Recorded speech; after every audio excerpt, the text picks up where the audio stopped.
Hey, experts, we've got something really awesome that we do here at Coffee Experts Club, and that's called the My First Drive-Through Coffee Masterclass. So if you're opening your next coffee shop, I think a lot of times you may think to yourself, I know what goes into opening a coffee shop. I've been doing this for years, but maybe you've been doing it for somebody else. And maybe this is your first option of starting a coffee shop on your own. Or maybe you don't know anything about coffee and you're just like, I'm looking for a good investment opportunity. Starting a coffee shop seems like a good place to put it, and you're going to enter into it. But what you don't know is all the things that you don't know, right? And so what we've done with this masterclass is taken behind the scenes, how you find your first location, what you need to be thinking about in finding a location. We give you a gift in the masterclass where it's a step-by-step process of how you're opening your coffee shop, the different checkpoints you need from coming up with your plans and talking with the city and then negotiating a lease. And then how do you build a team and what are the different pieces you need to be thinking about? It's a great masterclass, door to door, start to finish, completely free on opening up your next coffee drive-through. So check it out. It's at myfirstdrivethrough.coffee,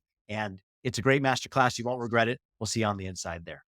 Welcome to the Coffee Experts Club, where we discuss all of the insights, expertise, and drama that goes into making your passion your profession. Our hosts, Aaron, Ben, and Drew, are three coffee experts who have taken their coffee experience and turned it into true expertise. They have consulted with major coffee brands throughout the United States and beyond, providing operations expertise and growth strategy for drive-through openings, multiple locations, and everything in between. So brew yourself a cup and hang out a bit with the Coffee Experts Club. What's up? What's up? What's up? What's up? Good day. Hello, everybody. Hello, Mr. Drew. Good afternoon, buddy. Good afternoon. Great to have everybody here. Welcome to another episode of Coffee Experts, where we talk about everything you need to know about when it comes to starting, running your own drive-through coffee stand. We highly recommend, if you know anybody who is looking to open, looking to start in the coffee world, show them this podcast. We've got literally hours of information alongside our Coffee Experts Academy that you can join that has 35 hours of just in-depth anything and everything you need to know about how to open and successfully run a coffee operation. So again, welcome everybody. Today, me and Drew were talking about just what's happening in our current world, what's happening currently in not only just the coffee space, but our even broader economy. And one of the things I was mentioning was something one of our clients noticed with a few major coffee players. You'd probably notice this if you ever do any pricing at Starbucks, but Starbucks just recently removed the upcharge for alternative milks. If you've never opened or ran a coffee company, you would probably be like, why is that a big deal? If you've been in the coffee industry for, 6 months to a year, you're probably going, what the heck are they doing? Alternative milks are obviously, I mean, we know in the industry are, double the price usually at least of your, normal dairy. You could buy a gallon of whole milk if you're running lattes, and a 32-ounce carton of almond milk is going to cost you more than that plus. So for Starbucks to just stop charging an upcharge for their alternative milks is kind of crazy. I was like, what the are they just eating that cost? And then we got to really thinking about it and just where we are, in the broad economic scale of things, and the way inflation is hitting people, the way sticker shock is hitting people. And the more it's thought about it, the more it really makes sense. And obviously, of course, it makes sense. Starbucks is doing it, so they've been thinking about this probably for 6 months. They've got a team of 200 people figuring it out. But I think the sticker shock is probably the biggest thing that they're trying to reduce right now. Because if typically, right, we go to drive-through, you get a 16-ounce, hot vanilla latte with almond milk, maybe 2 extra shots, maybe extra sweet. You're going to see latte, plus 75 cents, alternative milk, $1 alternative milk, plus $1.50 extra shots, plus 50 cents extra flavoring. Like, you as a consumer, you're looking at the menu going, okay, this will probably cost me, $4.50. And then it comes out to $7.85 after tax. I think that's what they're trying to get rid of. Which Yeah. is really, really smart in today's economy. Yeah. And I mean, so one thing that we're all kind of chasing is, how do we maintain the balance between what we're charging and our overall profitability? Of course, we want to make money, but we want to give a product that reflects what we're asking. I remember when we were kind of growing, at Roasters, and we were like, yeah, we're always a little bit cheaper than everybody.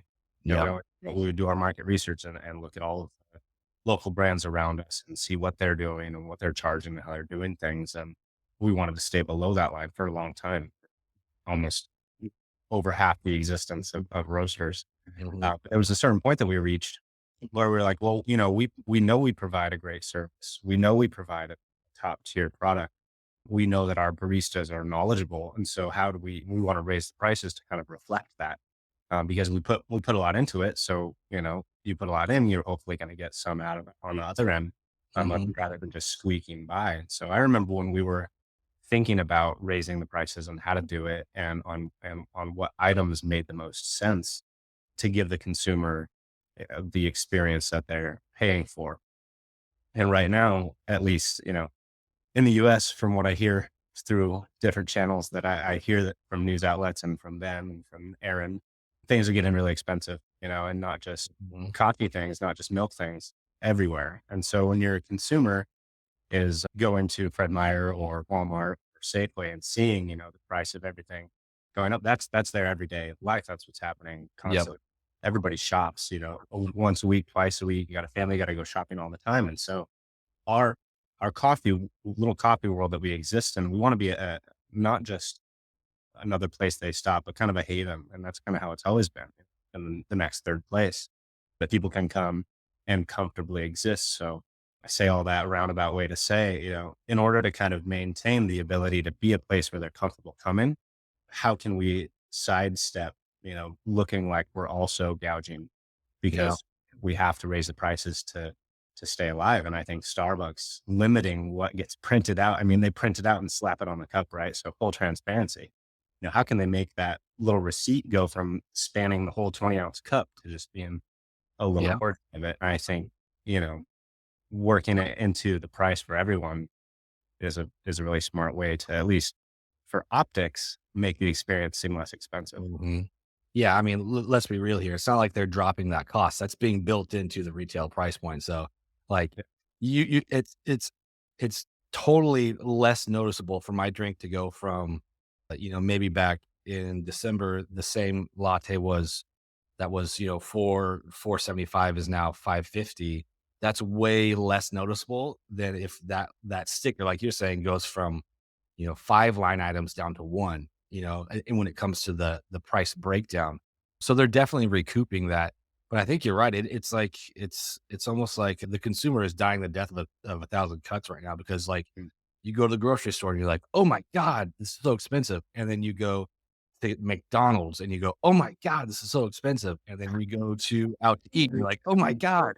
And it's just constantly wherever you go, the consumer is like, "Why is it so expensive?" Like, the last thing you wanna be if you're a business that relies on everyday consumers for them to be like, every day they come and they go, "Oh my god, oh my god." Yeah. Like, it's smart, and I was thinking about it too, like, really on the backside, they're probably coming out ahead because if they're raising their prices and they're just absorbing that alternative milk into that price, I don't know the exact percentage, but I would say that your alternative milk customers are probably 40% of your customer base, right? Nowadays, maybe 50-50. I'm not sure. Yeah. But at least half of your customers don't drink alternative milk. But that customer base is still paying the higher price point. So they're subsidizing your alternative milk people, and you're still probably making a profit because of your higher price points. It's really smart. I like the ingenuity of it from the business standpoint. From the consumer standpoint, I mean, I guess you could say, yeah, it makes you feel better. You're not as shocked when you go to get your daily coffee. But I think you're right. It's just a sign of the times that prices are increasing and they're increasing so rapidly that we have to try and kind of, I don't want to say hoodwink, but almost, try and divert their attention somewhere else because it's like you don't want your baristas to have that conversation with every customer at the window, like saying like, "Oh my gosh, why are your prices so high?" Well, because of this, and this thing. If the consumer can figure out how to, you know, I guess the game is that we're all playing is, we're all fighting for where is the consumer going to pinch their pennies. Yeah. If I'm Starbucks or if I'm any coffee company right now, I'm going to hope that they pinch their pennies on fast food. I'm going to hope they pinch their pennies on going out to the movies or something. Just don't get rid of me first. Yeah. And I mean, the way that Starbucks is doing it is, I think, smart, because we're not going to, when I think of the customer, I don't think of one individual customer. The customer, is our entire customer base, Mm. from the black coffee drinkers to the extra sweet, extra whipped cream, cinnamon dashed on top, extra everything, delicious, tasty, sugary drink. Both of those people, though one spends maybe a little bit more money or a lot, I'm not gonna place value on one customer over another. And so what Starbucks is kind of, they're almost leveling the playing field, so Yeah. to speak, so that the people who do drink the alternative milk aren't the only ones feeling it. Because I'm sure, I mean, they probably have other dietary things that they're working around. When they go to the supermarkets, they're going to spend more money on whatever it is that motivates them to drink almond milk or soy milk or oat milk or whatever that is. And so spreading it out across everybody is then not making that good portion, like you said, 40% probably, of people feel like, okay, why is it just me? And then why is it just because I drink almond milk or because I drink oat milk, I'm feeling it more than everybody else, because everybody wants to save a dollar. Everybody wants to feel, basically the customers are all equal, and they want to feel that Mhm. way. I'm sure I'm a customer at a lot of places, and I wouldn't like seeing something like that happening. So it's something that we've kind of been talking about down here in Belize. Of course, it's a different economy. But from state to state, it's a different economy. From city Mhm. to city, you have different economies. And Starbucks was kind of flirting with the idea of coming down here to Belize. So we'll see what Wow. happens. We'll see what happens when and if they come down here.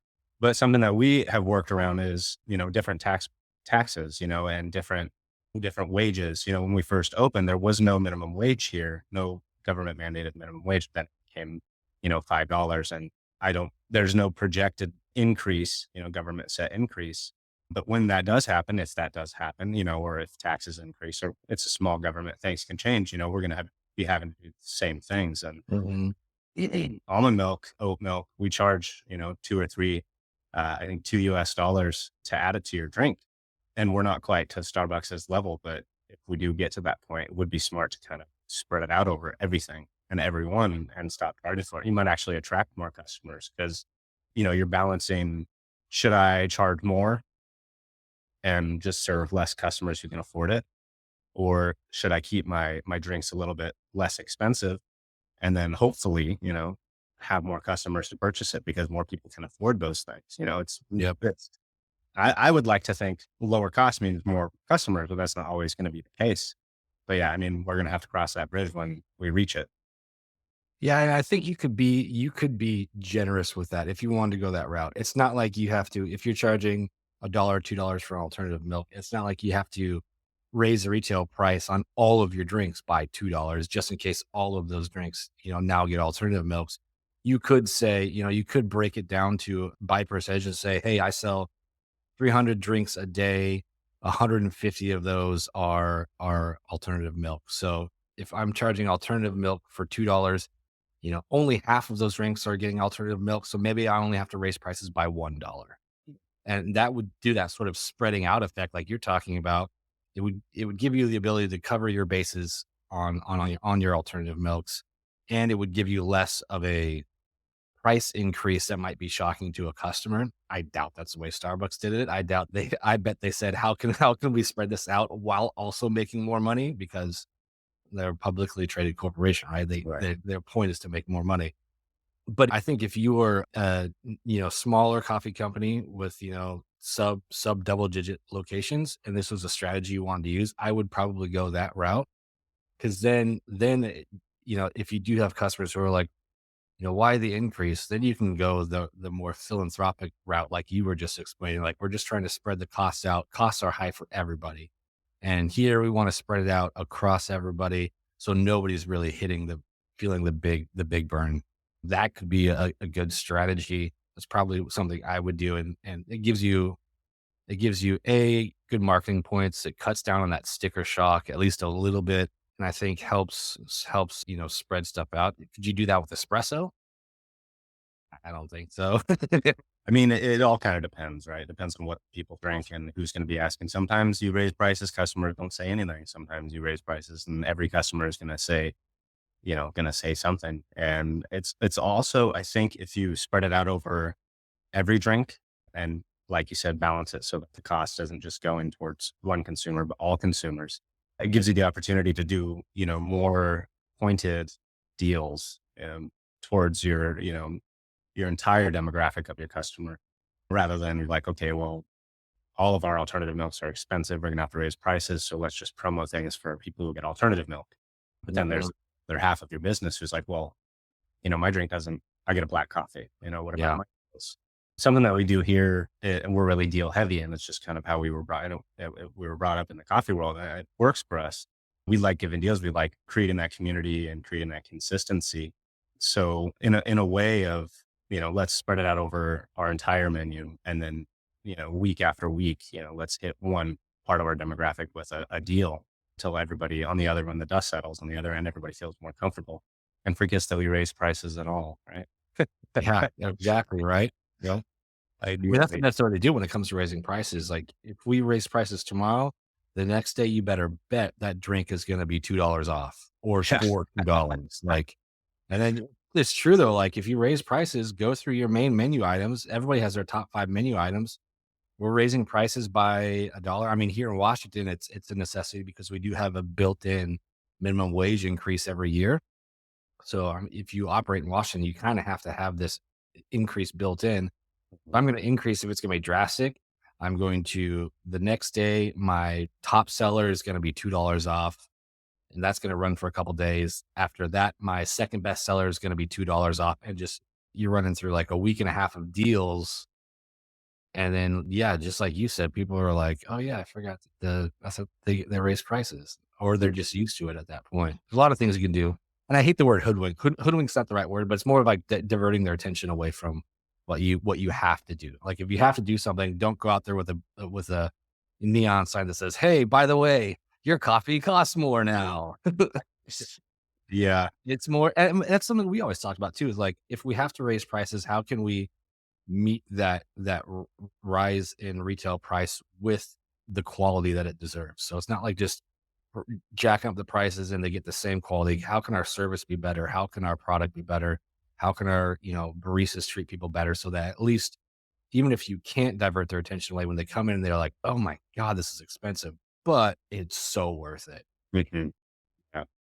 And I mean, we did it when we switched to our own internal products, when we Yeah. switched our our own energy drink and our own frat, which we didn't do at the same time, but we had a similar method because in reality they weren't identical. They couldn't be identical. We had to create our own blend and recipe, and to make our customer base, to give them that equal value, to make them feel good about the switch and that we do care. And the reason that we do these things is to provide better service. And that's the reality of it.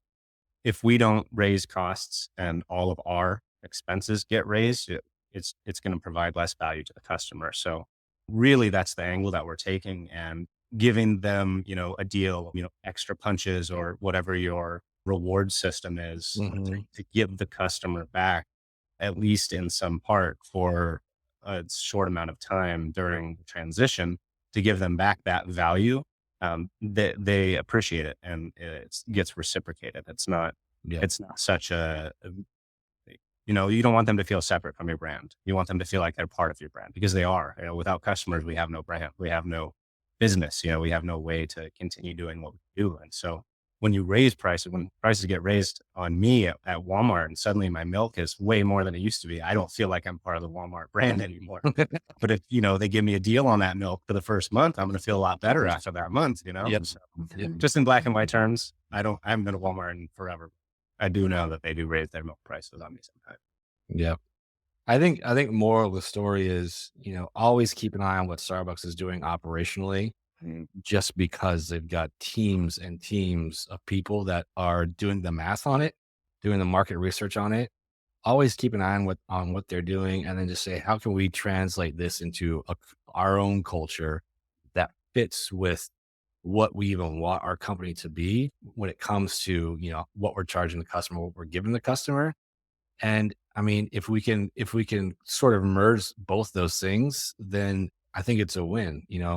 Like I said, Starbucks knows what they're doing when it comes to their finances. They know that they've got to either cut X or increase Y so that they don't bleed customers to sticker shock or they, lose money on their drinks. So I would take what they do and say, how can I apply it and just tweak it so that my customers are still being fulfilled, like you said, and they're not coming in going, God, I hate to have to give this up every day, but my wallet's getting kind of light. Mhm. Well, and so, I mean, sometimes it's hard to know the way forward. A couple things that we've always leaned on is our mission statement. If it's roasters or if it's Deus Maius. And not just that, but when we're going to make these decisions, I'm a customer. I'm a customer at a lot of places, and how would I feel about these things that we're going to do? If I was my own customer, how would I like best to have this transition happen to me? And that helps me to have the proper game plan to explain to the baristas how to speak, and then kind of, and for rolling these things out, what types of deals to employ so that, at the end of it, people are happier, that I would be happier. So leaning on my mission statement and then just putting myself in my customer's shoes, because I want to provide a great service. I want to be able to provide a service that if I was my customer, I would love that experience. Yeah. Yeah. That's a good point. Well, Mr. Drew, it's been a fun day. We didn't have Aaron with us. He's off gallivanting around the world. I'm sure we'll see him next week probably. But until then, thanks everybody for listening, and we'll see you next week. All right. Thanks, Ben. Toodles. Hey, coffee experts. Those of you running independent coffee shops, you're always looking for ways that you can drop your costs. And we here at the Coffee Experts Club really understand that. And so we've started something called Indie Coffee Coalition. And what it's designed to do is to drop your costs on two of the things that you're probably experiencing the highest sales volume in your store. And that is energy drink and frat mix.